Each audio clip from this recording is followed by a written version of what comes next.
vivienda y se encuentra con una persona que ha fallecido, saber si efectivamente la persona cuánto tiempo hace que falleció y en dónde fue que falleció.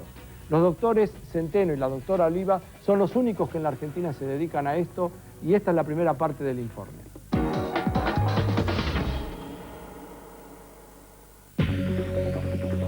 Un cadáver alberga secretos, los secretos del tiempo. En el interior de un cuerpo sin vida, habitan seres que dejan pistas. Quienes sepan leer la forma y el momento en que se produjo la muerte, obtendrán una información casi exacta de lo que sucedió. Lo que yo hago es entomología forense, es decir, me dedico al estudio de los insectos que forman lo que se llama la fauna cadavérica, forman parte de la fauna cadavérica.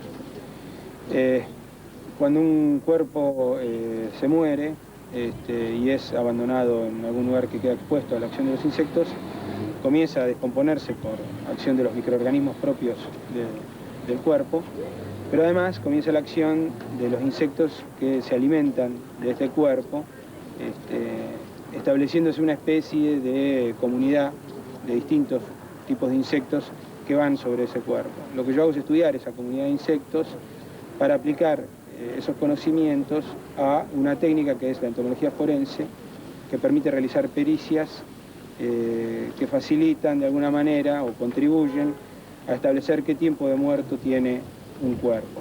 El estudio de los insectos que se alimentan de carne en descomposición tiene una aplicación directa en las pericias que se realizan sobre cuerpos humanos en casos policiales. Fue en el año 93 que algunos médicos forenses de la Justicia Nacional me propusieron examinar material proveniente de autopsias. A partir, digamos, de estas investigaciones, uno puede llegar a establecer cuáles son los patrones en que se descompone un cuerpo y además, algo muy importante, cuál es la duración del ciclo de vida de una mosca, en este caso las moscas que estudio yo se llaman califóridos. ¿Por qué? Porque si uno analiza o estudia, digamos, ese ciclo de vida y sabe los tiempos de desarrollo a una temperatura determinada, cuando encuentra una larva puede criarla, estimar el tiempo que le llevó a llegar adulto y, haciendo, digamos, algunos cálculos, establecer qué edad tenía esa larva en el momento que fue capturada. En la Universidad de Quilmes, el doctor Néstor Centeno montó una granja de cadáveres del animal cuya carne más se asemeja a la humana, el cerdo. Planifiqué una serie de experimentos que llevé a cabo en Santa Catalina, experimentos de campo, en los cuales colocaba cerdos bajo techo, cerdos expuestos, vestidos. Estamos en una habitación que acondicionamos especialmente para simular el caso de una muerte en una habitación encerrada donde los insectos no ingresan por cualquier lado, sino que tienen endijas como las de las puertas o las cerraduras para ingresar. En este caso, este animal ya se ha descompuesto, digamos, está desde hace un año, lo hemos colocado vestido, tal como, por ejemplo, en alguna pericia que he trabajado he encontrado yo cuerpos humanos en esta misma situación, ¿no? Como ustedes ven acá, lo que se hace muy evidente es la cantidad de puparios, es decir, de estos capullitos, de moscas que se criaron en este cuerpo en descomposición. Las moscas carfóridas son el grupo de insectos que ayudan con más precisión a calcular el momento de la muerte del caso investigado. La mosca necesita poner los huevos en el cuerpo para que cuando nazcan las larvitas puedan alimentarse de los tejidos en descomposición del cuerpo. Entonces, la larva va a nutrirse, va a circular por el cuerpo, va a abrir galerías, agujeritos, se va a comer prácticamente casi todos los tejidos, sobre todo el tejido muscular del cuerpo, y cuando completó su, digamos, su desarrollo larval, va a pasar al siguiente estadio, que es el de pupa.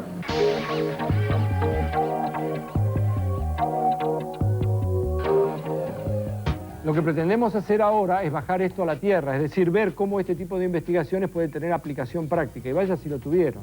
En realidad, una de las pruebas que presentó la Fiscalía para determinar quién fue y cómo fue que murió Carrasco, estuvo aportado por la doctora Oliva y el doctor Centeno. Este es el informe.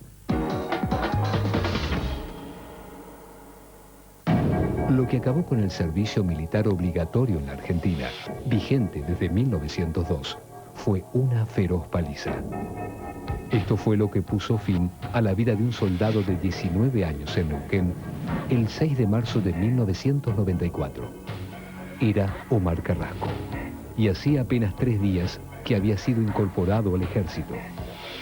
El entonces presidente Carlos Menem tuvo que firmar el decreto que puso fin a la conscripción. ¿Qué papel jugó la entomología forense en la resolución del caso? En el caso Carrasco, yo realicé una pericia sobre la fauna cadavérica. En el primer momento estaba en duda la datación del deceso. En ese aspecto, mi informe confirmó las sospechas de los médicos de la Justicia Nacional de que el deceso en realidad había ocurrido 20 o 30 días antes del hallazgo del cadáver. La pericia de la fauna cadavérica determinó cuál había sido el itinerario del cuerpo sin vida.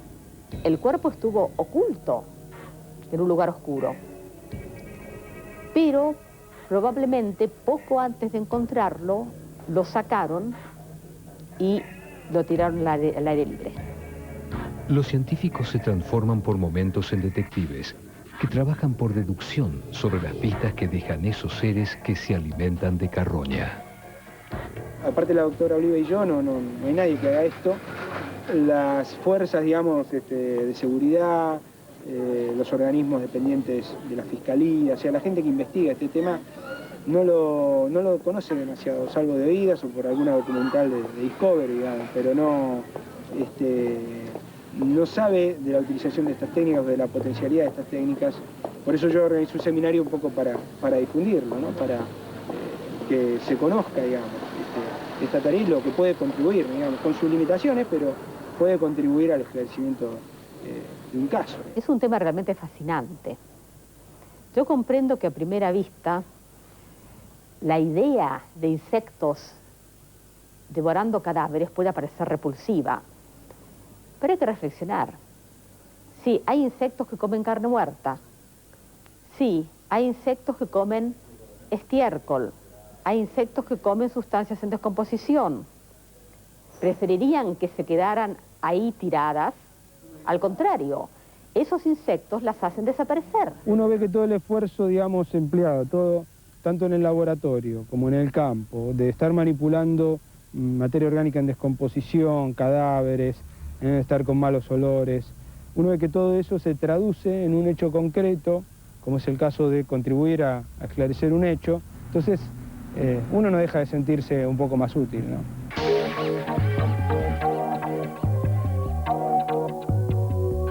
¿Le gustaría hacer panqueques perfectos siempre? Presentamos Smart Pancake, la asombrosa panquequera que no necesita espátula. Es liviana, se sostiene con una mano y hace panqueques perfectos siempre. Vierta su mezcla preferida, cierre de vuelta y presto. Deliciosos panqueques dorados sin ensuciar y sin grasa. Sus panqueques no se pegarán porque Smart Pancake tiene superficie antiadherente en ambas caras. Cocine panqueques de manzana, canela, con chip de chocolate o los que prefiera. También podrá hacer huevos sin romper la yema. Mire, 3 huevos en segundos sin romper nunca las yemas. Haga huevos revueltos, tostadas francesas, sándwiches tostados. ¿Qué tal un rápido y fácil omelette? Además, se limpia en segundos. Recibirá también este molde con forma de corazón, totalmente gratis. Haga panqueques con forma de corazón para sorprender. Recibirá este práctico dispensador de mezcla gratis para verter la cantidad justa de su mezcla favorita sin ensuciar. Recibirá todo. Visite nuestro sitio. Encontrará ofertas especiales, descuentos y fabulosos regalos. ¡Llame ya!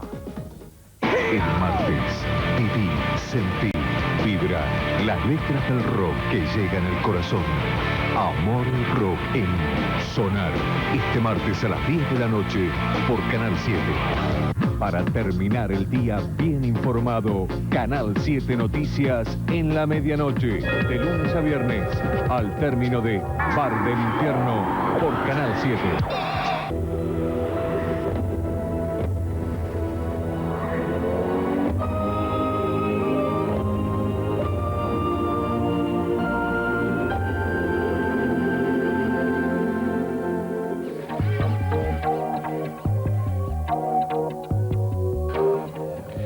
Para todas aquellas personas que tengan más de 30 años, como yo, o un poquito más de 30 como yo, Quiero decirles que esto que voy a decir ahora posiblemente les resulte muy claro, y para los que sean más jóvenes van a tener un poco más de dificultad. Pero todos los que sean mayores saben que en una época una protesta social estaba puesta en términos, por ejemplo, de un paro. Había paros de los metalúrgicos y eso significaba parar el país. Sin embargo, la historia de la protesta social evidentemente ha cambiado y muchísimo en esta última parte de la década.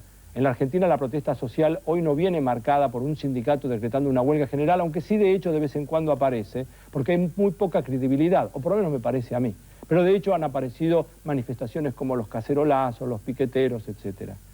¿Se puede analizar desde el punto de vista científico la evolución de la protesta social en la Argentina, en una sociedad? Con esa idea hemos convocado a la doctora Norma Giarraca, que es investigadora, docente del Instituto Gino Germani. ¿Cómo te va, Norma? Buenas tardes. ¿Qué tal? Buenas noches. Quiero preguntarte, primero, vos sos socióloga. Sí, señor. Magíster en sociología. Sí, señor. Contame, ¿dónde estudia eso? ¿En la Facultad de Ciencias Sociales? En la Facultad de Ciencias Sociales y en los departamentos de sociología del mundo uno hace los posgrados, hasta que hace poco empezaron los posgrados aquí en el país. Ajá. Y vos, por ejemplo, cuando mirás la sociología y la comparás con otras ciencias duras, ¿cuál es la diferencia entre las ciencias sociales y las ciencias duras, la matemática, la física? Nosotros nos vemos a ustedes distintos de nosotros. Contame ustedes qué ven. Claro, digamos, porque las ciencias sociales trabaja con la gente, trabaja con lo social, trabaja con nosotros, o sea, trabajamos con nosotros mismos. Esto es una diferencia importante. Y nosotros mismos, tomados por las ciencias sociales contemporáneas, como todos nosotros sujetos capaces y cognoscientes, o sea, capaces y con saberes, es decir, capaces de reflexionar también sobre su propia acción, ¿sí? Digamos, si yo te digo, Adrián, ¿por qué estás haciendo este programa? Vos tenés muchas argumentaciones para contarme por qué estás haciendo este programa. Sí. No tiene que venir el sociólogo a interpretar por qué estás haciendo este programa. Esta es una diferencia fundamental, digamos, y entonces, ¿qué viene a decir las ciencias sociales? Si los sujetos saben lo que hacen. Las ciencias sociales viene a decir aquello que está como síntoma en lo social, que aparece, digamos, que aparece en los sujetos, pero muchas veces no se muestra con todas las relaciones que tiene con otros dominios, con el dominio económico, con el dominio cultural, antropológico. Te doy un ejemplo.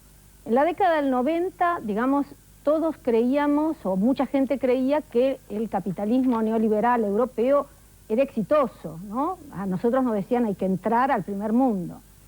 Sin embargo, digamos, en la primera parte de los 90, uno de los mejores sociólogos contemporáneos, que murió hace muy poco, Pierre Bourdieu, saca Las miserias del mundo.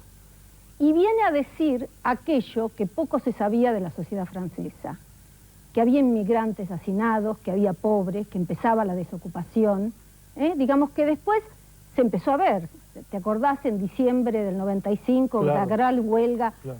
Digamos, pero Bourdieu lo vio, digamos, vino a recoger aquello y ponerlo en palabras, ponerlo en un libro. A ver si yo te entiendo de esta manera. O sea, frente a determinados episodios de la vida que uno los puede mirar fácticamente, decir, está pasando esto, ha pasado esto otro, un sociólogo se levantaría del nivel del piso y dice, bueno, quiero entender cuáles son las relaciones que se hubiera producido esto y esto acá, porque esto y esto estaba pasando en Europa y esto en Estados Unidos. Exacto. Y esto en el mundo industrializado. Exacto. Y se estaban produciendo estas relaciones, por eso había este tipo de dominaciones, este tipo de sojuzgamiento. O sea, empezar a tratar de entender el porqué de los fenómenos. Exactamente, llevándolos a un nivel más amplio de comprensión. Ajá. ¿Sí? Digamos, esto sería, digamos, o sea, la gente sabe por qué hace las cosas. ¿Sí? Sí, pero la gente individualmente sabe. Digamos, la gente sí, como sujetos sociales. Claro. Ya insertos en un sistema social que le permite conocimientos, que le permite cultura, que le permite pelearle la vida, digamos, ¿no? Lo que hacen estas mujeres que mantienen a 7, 8 hijos, digamos, con todos esos saberes sociales que les permite pelearle a la vida, aunque a veces, muchas veces la vida le gana a ellos, ¿no? Los chicos se mueren, etcétera, etcétera. Pero esto me parece que es importante. Entonces, digamos, lo que hace el científico social es de alguna forma marcar agenda de problemas. El buen científico social está adelante, no atrás. Digamos, marca agenda. Pero como en toda ciencia está tratando de predecir lo que puede llegar a pasar y además tratar de modificarlo, supongo. Exactamente. Yo creo que trata de mostrarlo, digamos, y en esta idea de que cuando las cosas se muestran y se deliberan sobre ellas, digamos, puede haber más posibilidades de transformación que cuando se mantiene oculto, porque en realidad lo que hacemos los cientistas sociales es poner en cuestionamiento esta idea de que hay órdenes, que los órdenes están. Las ciencias sociales son críticas, esencialmente críticas, porque cuestionan todo, digamos, y básicamente cuestionan el orden. Quiero preguntarte, me resulta muy interesante, pero hice un planteo inicial que querría abordar por lo menos antes de terminar, de ponerle una pausa a esta primera parte de la charla. Yo decía, como un observador externo, yo obviamente no soy sociólogo, pero miro lo que pasaba y por eso invitaba a la gente de más de 30 años a recordar lo que eran las grandes huelgas generales, los grandes paros metalúrgicos, por ejemplo, en la Argentina, paraban el país. Hoy yo creo que si se determinara un paro de metalúrgicos posiblemente tendría una incidencia muy pequeña en la vida cotidiana. En cambio, una manifestación piquetera o un cacerolazo obviamente producen una modificación cierta en la vida cotidiana. ¿Ustedes analizan eso en forma, digamos, evolutiva? ¿Cómo se analiza científicamente eso? Bueno, nosotros empezamos a trabajar sobre la protesta, empezamos a abordar la protesta en el interior del país. Yo soy socióloga rural, digamos, y veníamos trabajando qué estaba pasando con los sectores subalternos del campo argentino en relación a los cambios, a los profundos cambios que se daban. Y lo que empezamos a ver, comenzada la década del 90, es que empezaban a darse, digamos, la gente trataba de salir de la situación en que estaba arrinconada, pero por otro lado también salía a protestar.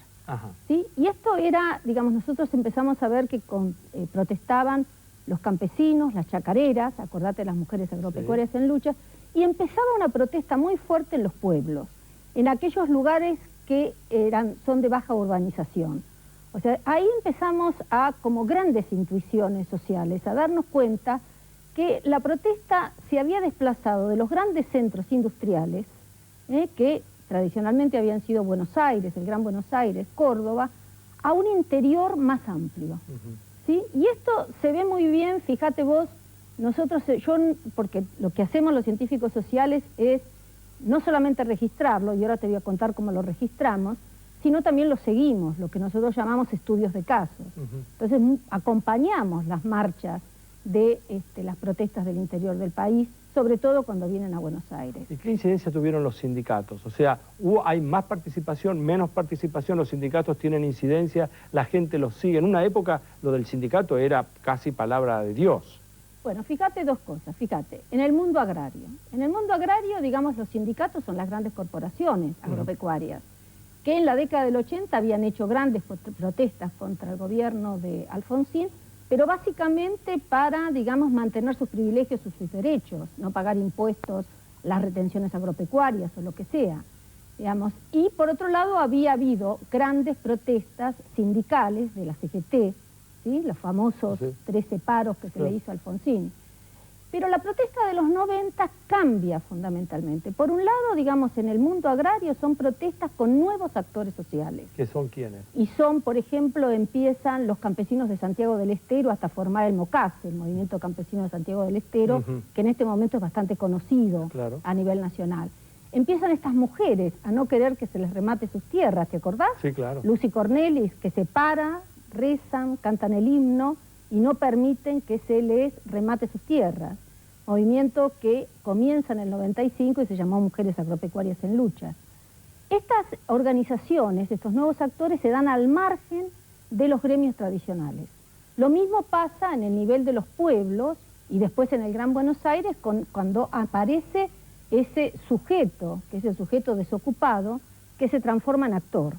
Porque uno puede estar desocupado y sufriendo la desocupación, pero cuando se sale al espacio público, se ensancha el espacio público, se plantea, se expande la conflictividad, ahí ya no tenés personas desocupadas, tenés el actor social piquetero. Se forma en el año 97 el actor social desocupado piquetero, tanto en el sur del país, en Neuquén, en Cutralcó, como inmediatamente en el norte. En General Mosconi. En General Mosconi y Tartagal, digamos, que siguen año tras año. La doctora Norma Giarraca es socióloga, trabaja en el Instituto de Investigaciones Gino Germani, nos va a acompañar, nos está acompañando aquí en este programa de Científicos Industria Argentina, y lo que queremos hacer antes de ir a la pausa es presentarles el Observatorio Nacional de La Plata, para que sepamos también conozcamos algunos de los organismos que en la Argentina funcionan con gente que investiga y que le dedica su vida a aportarle algo a la sociedad. Aquí está.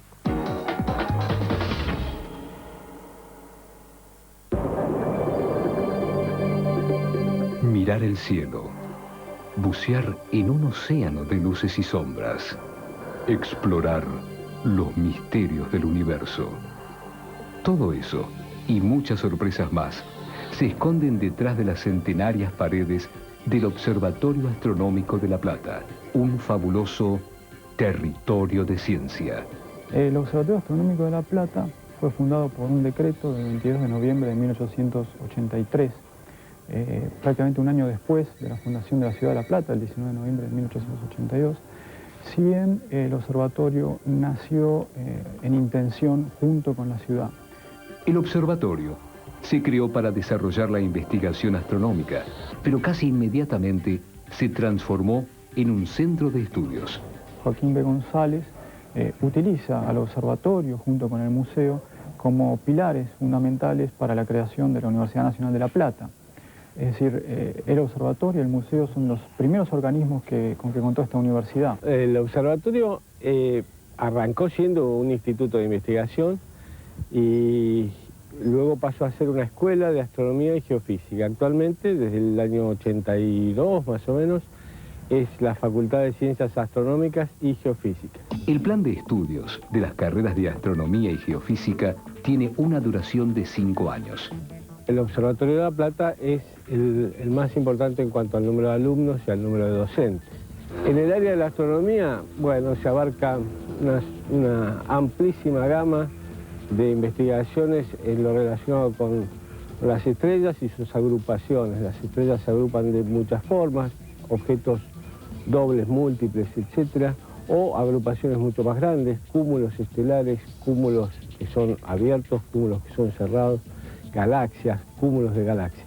Es decir, todo el universo conocido y sus distintas agrupaciones tienen personal muy especializado que se dedica a su estudio en la facultad. El trabajo de un astrónomo va mucho más allá de la observación y estudio de los astros. La geofísica es otra especialidad, originalmente muy emparentada con la astronomía, ahora quizás no tanto, solo algunos aspectos de la astronomía están relacionados con la geofísica. La carrera es muy importante desde el punto de vista de la salida laboral y de la aplicación a cuestiones importantes en exploración de recursos naturales, como por ejemplo hidrocarburos o minería o agua. Es decir, es una carrera con aplicaciones muy importantes. De un siglo a esta parte, el universo que estudia el observatorio cambió muy poco. Estamos en la cúpula que alberga el telescopio Gran Ecuatorial Gautier. Es el telescopio más grande que tenemos en dimensiones en el observatorio. Es un telescopio del tipo refractor, es decir, lo que utiliza la refracción de la luz para su funcionamiento a través de lentes. Tiene colocada una lente de 43 centímetros en el extremo superior del tubo, que es el encargado o la encargada de recolectar la luz de los astros. Toda esa luz es enviada a un ocular, una pieza que lo que genera es que toda esa luz ingrese dentro de nuestro ojo y nosotros podamos observar objetos débiles. Este telescopio es de la última década del siglo XIX, es de fabricación francesa de la casa Gautier, y fue utilizado principalmente para observación de planetas y de estrellas dobles.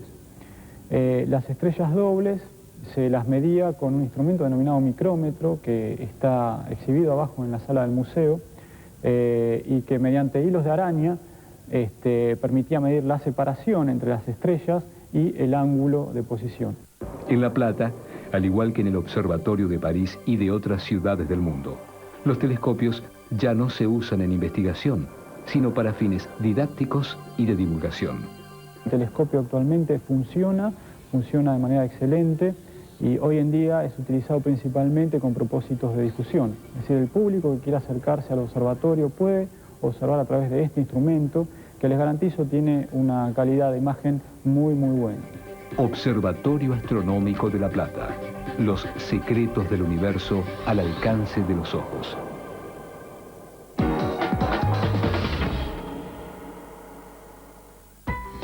Todos los domingos a las 19:30 horas se realizarán con entrada gratuita observaciones de la Luna, Saturno y la nebulosa de Orión en el planetario. El miércoles 4 de junio se realizará la jornada sobre equipamiento médico en ITBA, Avenida Madero 399. La Red Solidaria de Salud Mental convoca a médicos psiquiatras, asistentes sociales, psicólogos clínicos y estudiantes para realizar trabajos voluntarios. El 5 y 6 de junio, el profesor Johannes J.M. van Delden de la Universidad de Utrecht dictará el seminario intensivo Eutanasia en Holanda, Realidad y Ficción.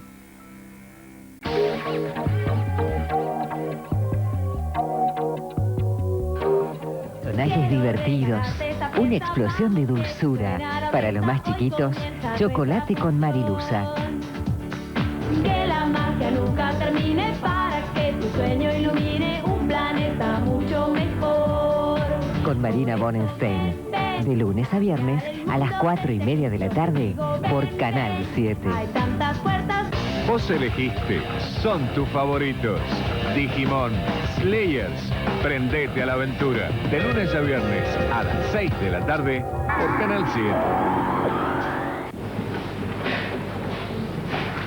El tono, la expresión. Tal vez será su voz.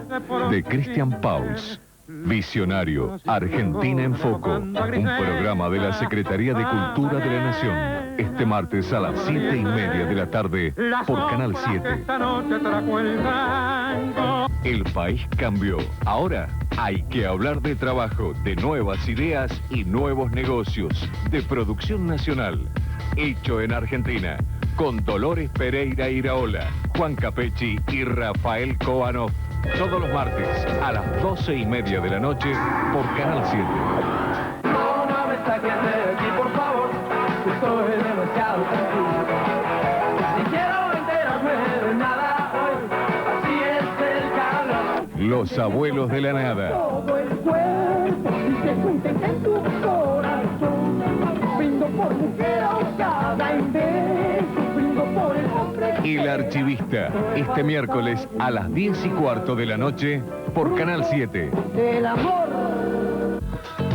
Se buscan dobles de famosos o personajes conocidos para participar de un programa de TV. Si te pareces a alguien famoso, te esperamos en Canal 7, Avenida Figueroa Alcorta y Tagle, el 6 y 7 de junio, de 12 a 18 horas. El Instituto Nacional de Tecnología Industrial, INTI, apuesta al crecimiento del país, certificando la calidad de productos y abriendo sus puertas para las empresas que requieran de asistencia tecnológica para competir aquí y en el exterior, la sustitución de importaciones, los microemprendimientos de productos básicos, las organizaciones sociales comprometidas con la generación de empleo y el desarrollo del diseño industrial. Consúltenos sin cargo al 0800 444 4004 o ingrese a nuestra página web. INTI es palabra de confianza.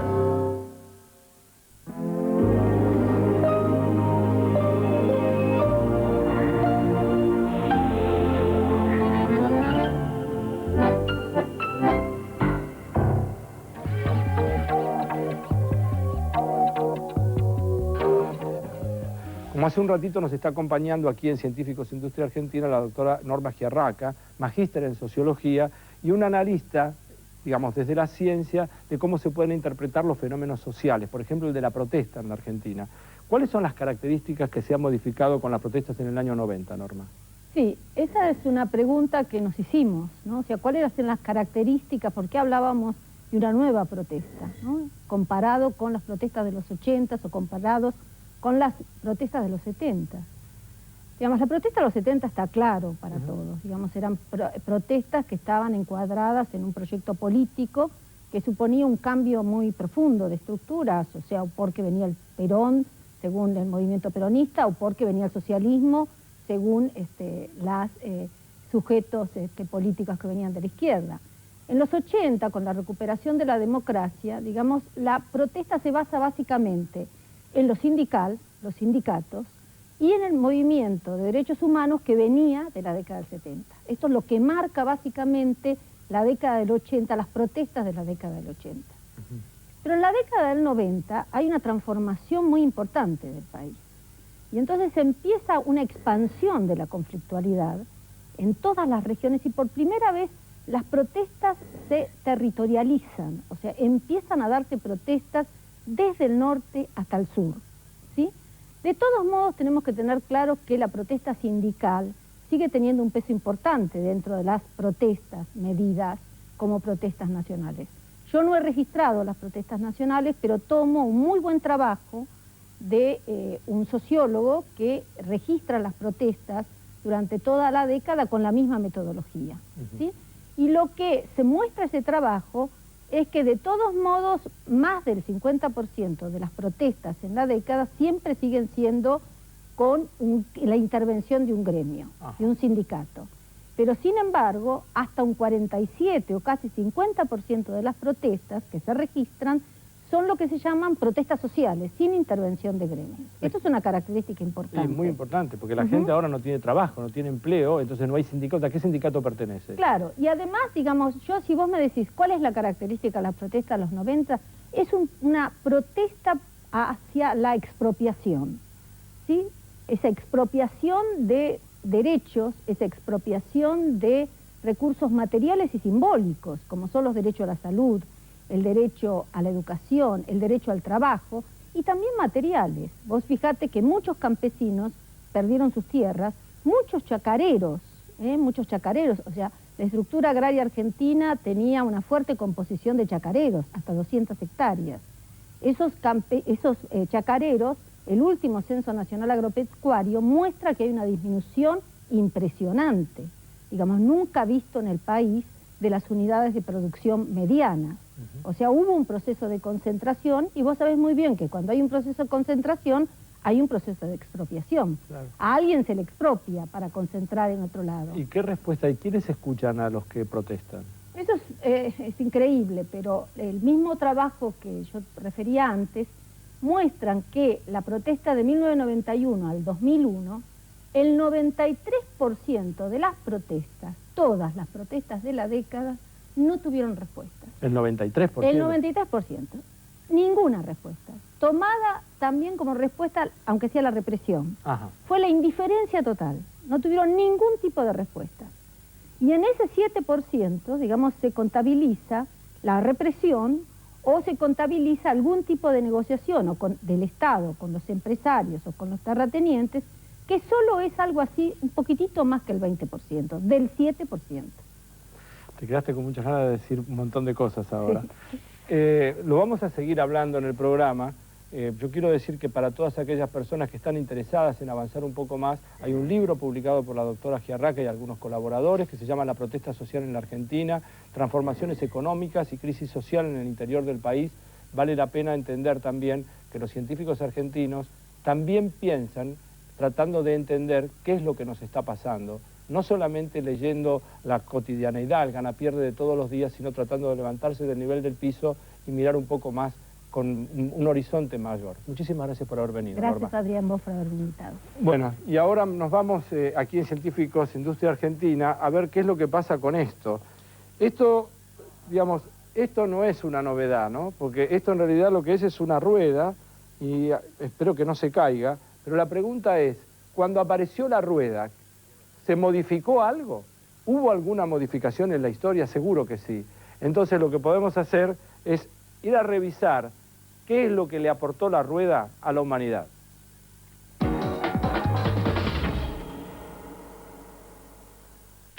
La rueda está presente en muchos aspectos de nuestra vida cotidiana. En los autos, trenes, fábricas, máquinas. Sin las ruedas, no seríamos quienes somos. Respecto de quién inventó la rueda, no hay respuesta con nombre, digamos, porque es un invento prehistórico, o sea, es anterior a los textos, y seguramente habrá sido un invento campesino, y que está destinado a ser anónimo. Sin embargo, se puede saber ¿Dónde está la primera documentación arqueológica de ruedas? Que es en el sur de Mesopotamia, ¿ven? Lo que son los antecedentes de la civilización súmera, lo que se llama la época de Uruk.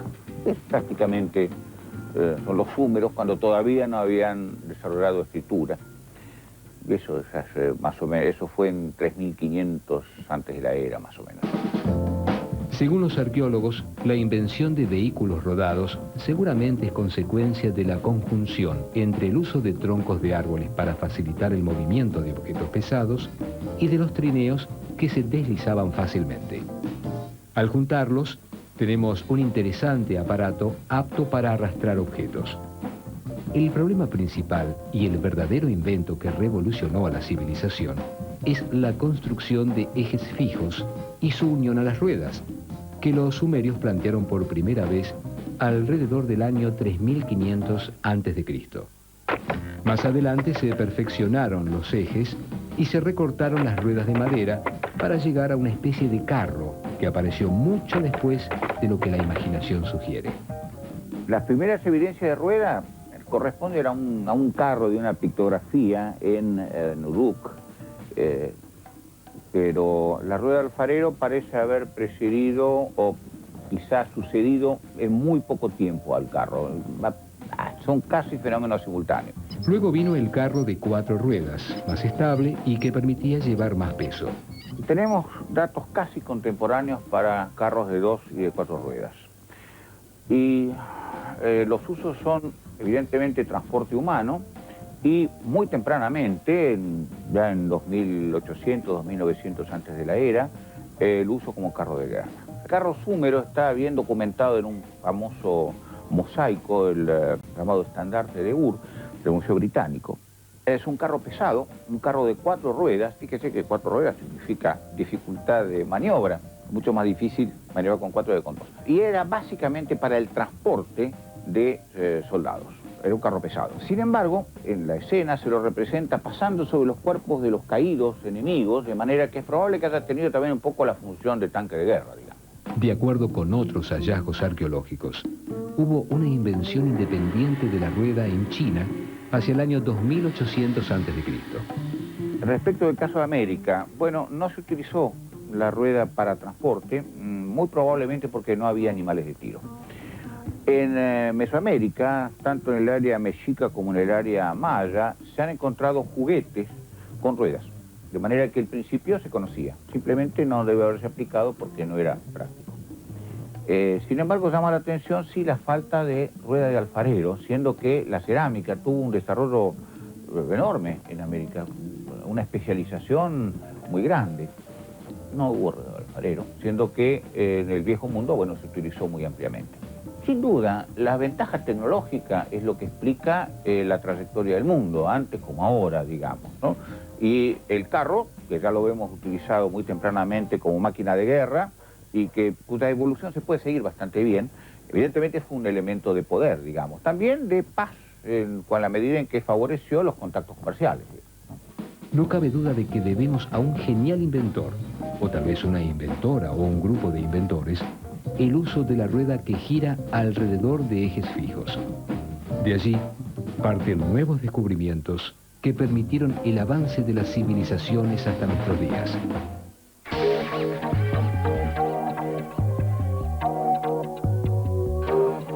Federico, que vamos por el pozo acumulado. ¿Cuál de esos objetos podés comprarte con un peso? ¿Un reloj pulsera, un osito de peluche, 5 caramelos o una 4x4? Tiempo. Una 4x4. Hay algunos que ya saben que salió el nuevo Loto 5. Cambia tu vida por un peso. Jugá al Loto 5. Más chances, mejores premios. Con el respaldo de Lotería Nacional. A pedido del público, Barón Visa.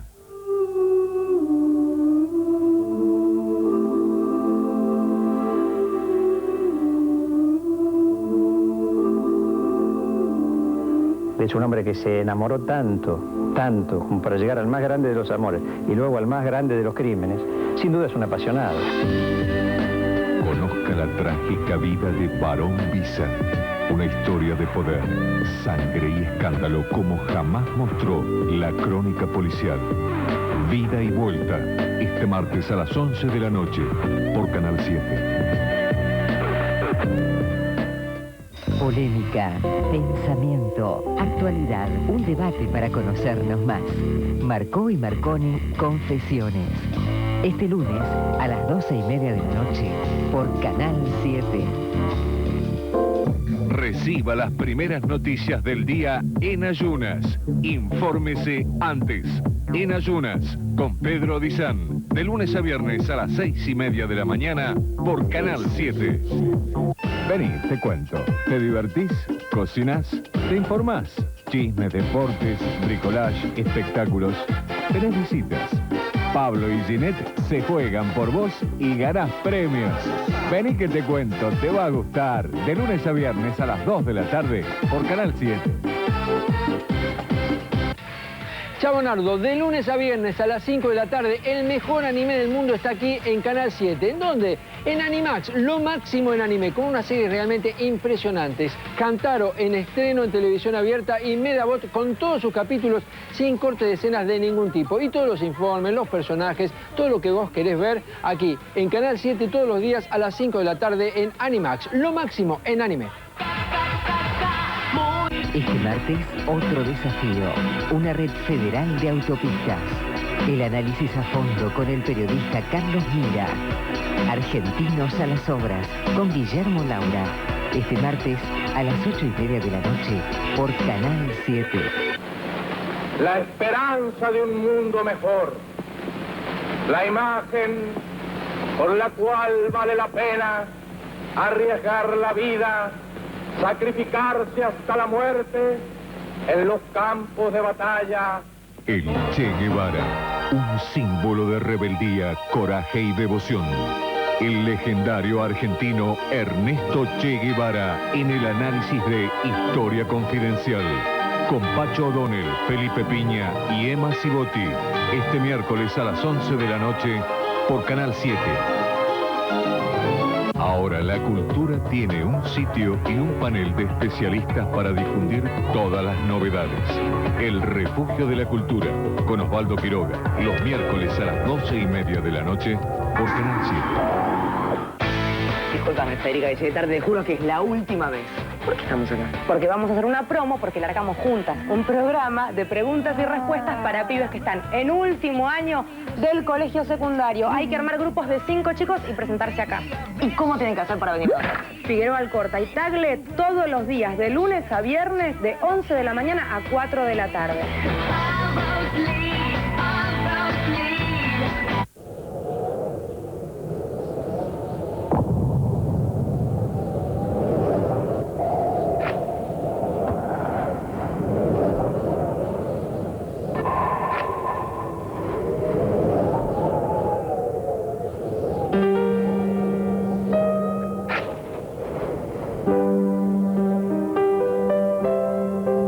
Solidaridad construye una realidad nueva. 8 de junio, colecta anual de Cáritas. Acerca tu colaboración o llama al 0810-222-74827.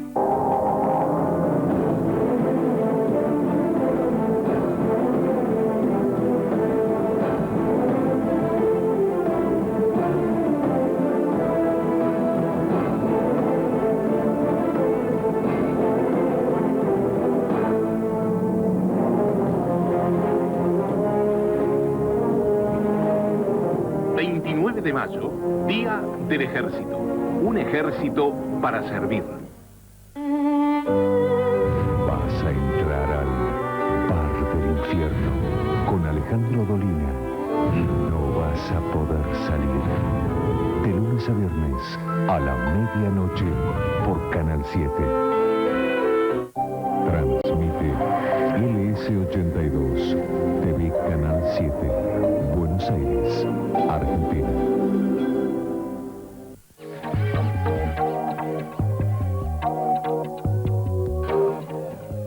En esta sección que está popularizando el doctor Diego Golombek, lo que vamos a hacer es nuevamente meternos con él en la cocina para ver qué dice la ciencia con respecto a los fenómenos que se producen cuando uno cocina.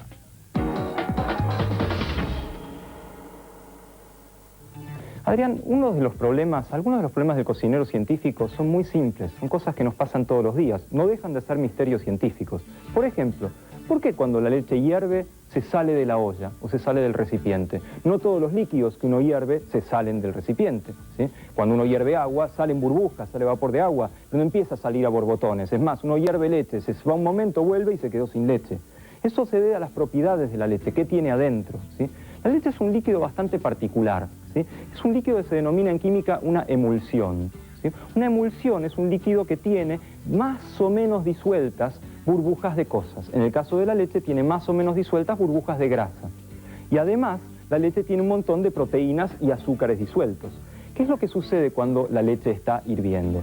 Cuando uno está calentando leche, algunas de esas proteínas que tiene disueltas se van al fondo. Si la calienta además, se quedan pegadas en el fondo del tacho y queda un gusto horrible.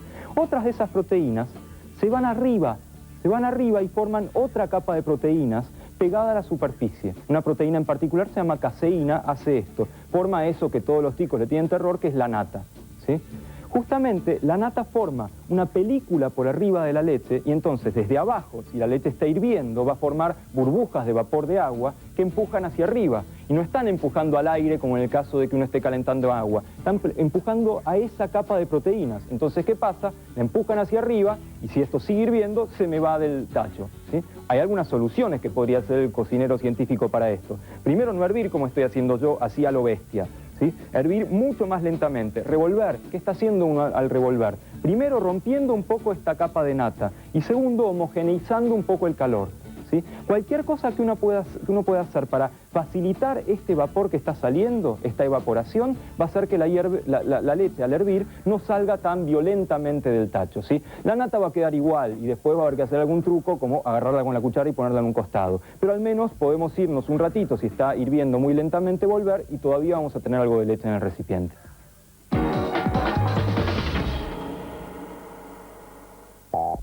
En la sede de la Universidad Tecnológica Nacional, Facultad Regional Buenos Aires, se realizó el primer Congreso Argentino de Estudiantes de Ingeniería Industrial. La importancia del Congreso es debatir sobre la carrera de Ingeniería Industrial y la aplicación de la especialidad de Ingeniería Industrial en lo que es la producción y la parte de gestión que debe realizar la ingeniería en particular. Es el primer encuentro que se hace. Empezó a organizarse a partir del año pasado, del mes de noviembre, que hicimos un primer encuentro en la Regional Santa Fe de la UTN. Nos cruzamos con gente de esa regional, de la Universidad Nacional de Rosario. Nosotros que teníamos un número importante de gente, comenzamos a charlar, hicimos una pequeña reunión, ellos contaron sobre unas actividades que se hacen a nivel latinoamericano, que vienen participando hace tiempo, entonces decidimos hacer algo como eso, pero a nivel nacional. Los objetivos principales de la organización son varios. Por un lado, la vinculación y el intercambio académico y cultural entre todos los estudiantes de la carrera y la generación de un espacio para la comunicación interregional. La organización general se hizo desde la Regional Buenos Aires, acá, de la Tecnológica, está netamente organizado por nosotros con el apoyo de mucha gente del gobierno de la ciudad, de las autoridades de nuestra universidad, de nuestra facultad.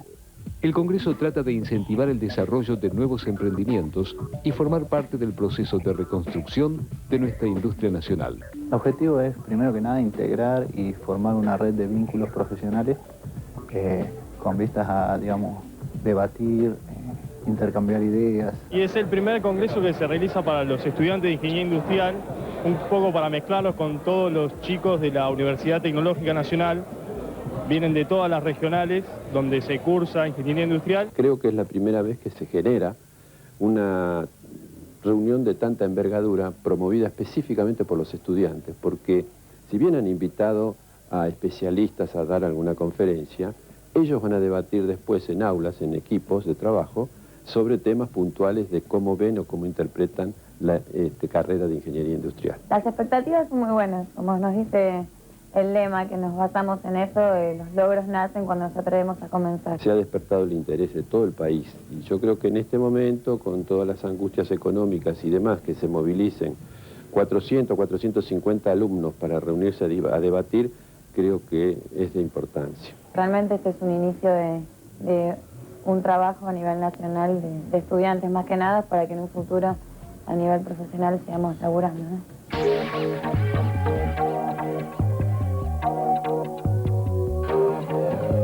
Del cine al laboratorio, de la fantasía a lo posible.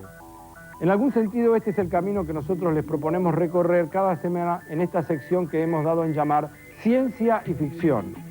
Ahora, no sé si ustedes vieron la película Contacto, una película que tenía como protagonista a Jodie Foster como astrónoma. En esa película se producía por primera vez, de alguna manera, un contacto con vida extraterrestre. Estaba basado en un libro de Carl Sagan o Carl Sagan, de acuerdo con lo que ustedes prefieran. Nosotros lo que queremos hacer en esta sección es en algún sentido criticar un poco la película para saber si eso que se presentaba allí realmente podría ser posible. Aquí está.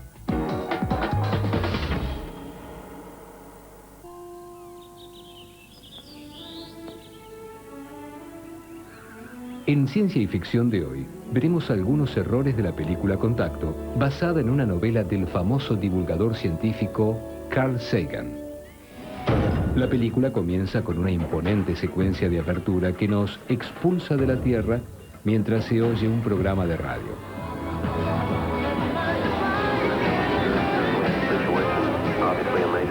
La imagen nos lleva de planeta en planeta. En el recorrido citado, nos movemos sobre una línea recta y pasamos por la Luna, Marte, Júpiter, Saturno y varios asteroides.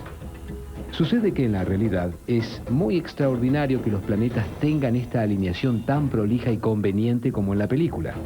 Además, sabemos que hay un promedio de distancia de 2 millones de kilómetros entre dos asteroides, lo que implica que no podríamos ver varios de ellos como sobreestima la secuencia de apertura del film. Algunos detalles más. En la película, vemos a la astrónoma interpretada por Jodie Foster oyendo señales de radio con auriculares, mientras que los radiotelescopios detrás de ella en la base rastrean el cielo en busca de vida inteligente extraterrestre. Eso en realidad no sucede en la radioastronomía real. Digamos, las computadoras son mucho más eficientes detectando la posible existencia de señales artificiales que vengan del cosmos, que es el objetivo de este programa. Yeah, there are 400 billion stars out there just in our galaxy alone. If only one out of a million of those had planets, all right, and if just one out of a million of those had life, and if just one out of a million of those had intelligent life, there would be literally millions of civilizations out there. Esa cuenta, si uno la hace, le da un número completamente distinto. Si tenemos 400.000 millones de estrellas y de esas, una en 1 millón tienen planetas, vamos a tener 400.000 sistemas planetarios. Si de esos 400.000 sistemas planetarios, 1 en 1 millón tienen desarrollado en vida, vamos a tener solamente 0,4 de planeta que haya desarrollado vida. Acá ya estaríamos en una contradicción, estaríamos asumiendo que nosotros, que en el planeta Tierra nunca existió la vida. Y si 1 en 1 millón de esos 0,4 planetas desarrollaron inteligencia, solamente un 10 millonésimo de los planetas que hay en la galaxia podrían haber desarrollado inteligencia. Esta es una contradicción, parte del hecho de asumir que las fracciones siempre son 1 en 1 millón, lo cual es falso.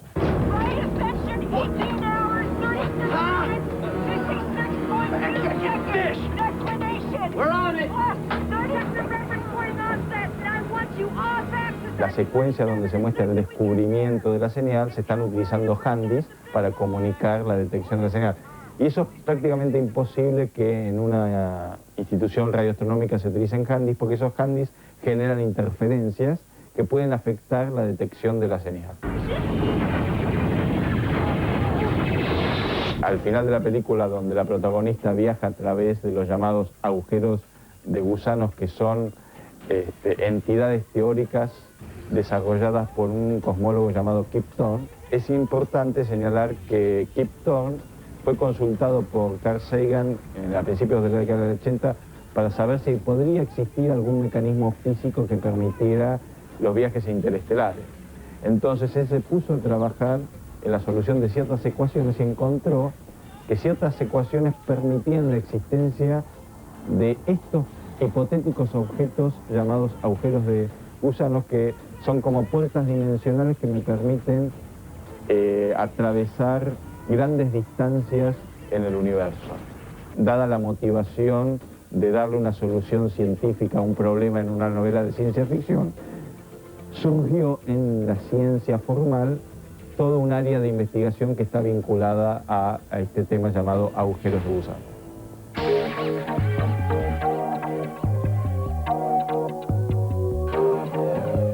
Estaba conversando con la gente que está acá alrededor mío, lo rápido que se había pasado este programa. Ojalá que ustedes lo hayan disfrutado como nosotros. Nos vamos a despedir, se termina una nueva edición de Científicos Industria Argentina. Nos vamos a reencontrar como siempre el próximo lunes a las 11 de la noche aquí en Canal 7. Mientras tanto, el agradecimiento de todos los que hacemos este programa porque ustedes nos permiten ingresar en sus hogares, lo que no es poco. Muchísimas gracias, hasta la semana que viene. Chao.